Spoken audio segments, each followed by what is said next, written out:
Party గారు బాగున్నారా బాగాలేదు రాకపోతే రాలేదంటున్నారని చెప్పేసి లండం నుంచి లండం పైనుంచి రాజమండ్రి నుంచి రైలు కింద నుంచి డబక్క పడిపోయామండి.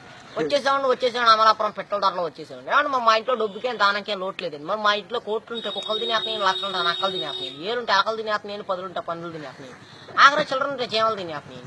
మరి మా ఇంట్లో భోజనాలు పెడతామంటే వంకాయ తింటే వంగిపోతున్నారని, బేకాయ తింటే బీసిపోతున్నారని, చిక్కుడే కూర తింటే చిక్కుపోతున్నారని, ములక్కాయ తింటే ముదిరిపోతున్నారని, గోంగూర తింటే గోక్కున్నారని, పొట్లకాయ తింటే పొట్టొస్తుందని చెప్పేసి లడాసారి లడాపప్పు ఎండ్రేసి కిసనాలు పోసి పెట్టేవాళ్ళు. మరి తిన్నాక బాగానే ఉన్నారని ముగ్గురేళ్ళు మంతానికి కలుసుకున్నారని. మరి పొద్దున్న అమెరికా వాళ్ళు వచ్చి నన్ను పాకిస్తాన్తో యుద్ధం చేయమని చెప్పి నాకు 6 రూపాయలు అడ్వాన్స్ ఇచ్చారు. మరి వాళ్ళు ఇచ్చిన 6 రూపాయలు అడ్వాన్స్ తీసుకుని జీడికినంత జీబ్ వేసుకొని తూటుకారంత తుపాకి తీసుకొని బయలుదేరేదండి. మరి జీడికినంత జీబులో డీజిల్ అయిపోయిందని చెప్పి జీబు వెళ్ళిపోయి చెరువులో పడిపోయిందని నేను వచ్చి ఇక్కడ పడిపోయానండి.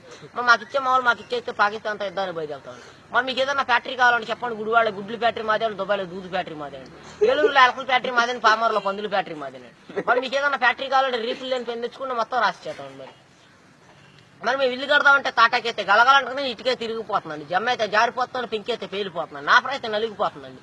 మరి అందుకని చెప్పి మా ఆఫీసులో భలే కలపలు కనిపెట్టారండి. ఏమేమి కలపాలంటే బొబ్బాస్ కలపండి, జిల్లేడు కలపండి, ఉరిగడ్డి వాసాలండి, దొంగ దోలాలండి, చీపురు పుల్ల కిటికీలండి, పైన కోడిపీట ఆపండి. మరి పైన కోడిపీట ఆపేందుకంటారా వచ్చే వర్షాకాలంలో కారు సువాసన వస్తారు.